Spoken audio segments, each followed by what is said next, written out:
බස්නාහිර සහ සබරගමුව පළාත්වලටත් නුවරඑළිය, මහනුවර, ගාල්ල, මාතර සහ පුත්තලම දිස්ත්‍රික්කවලටත් මිලිමීටර් 100ක පමණ තද වැසි ඇතිවිය හැකි බව කලගුණ විද්‍යා දෙපාර්තමේන්තුව පවසයි.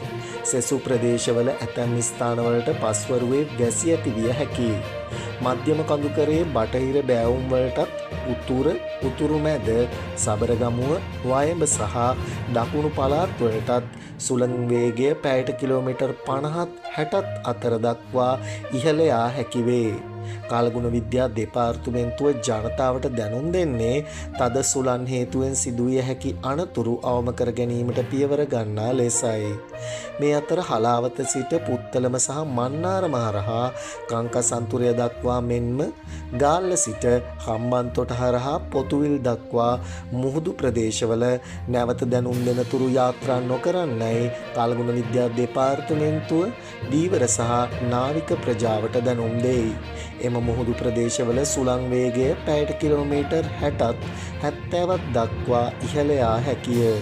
මේ අතර දිස්ත්‍රික්ක 7කට නිකුත් කළ නායෑමේ අනතුරු ඇඟවීම් තවදුරටත් බලාත්මක වේ. එම දිස්ත්‍රික්ක වන්නේ කොළඹ, ගාල්ල, කළුතර, මහනුවර, කෑගල්ල, නුවරඑළිය සහ රත්නපුරයයි. කණ්ඩි කඩා වැටීම්, ගල් පෙරලීම්, පොළව ඉරිතලා යෑම ඇතුළු තත්ත්වයන් සම්බන්ධයෙන් අවධානයෙන් පසුවන්නයි ජාතික ගොඩනැගිලි පර්යේෂණ සංවිධානය ජනතාවට දැනුම් දෙයි. මේ අතර පවතින තද සුළං සහිත කාලගුණ තත්ත්වය හේතුවෙන් හානි වූ යාත්‍රා පිළිබඳ තොරතුරු ලබා දෙන්නයි දීවර හා ජලජ සම්පත් අමාත්‍යාංශය දීවර ප්‍රජාවට දැනුම් දෙයි. දීවර හා ජලජ සම්පත් නියෝජ්‍ය අමාත්‍ය රත්න ගමගේ මහතා සඳහන් කළේ ප්‍රාදේශීය දීවර අධ්‍යක්ෂකවරුන් හරහා ඒ පිළිබඳව දැනුම් දිය හැකි බවයි. ඉන් අනතුරුව යාත්‍රා අලුත් වැඩියා කිරීම සම්බන්ධයෙන් අවශ්‍ය කටයුතු සම්පාදනය කරන බව නියෝජ්‍ය අමාත්‍යවරයා වැඩිදුරටත් සඳහන් කළේය.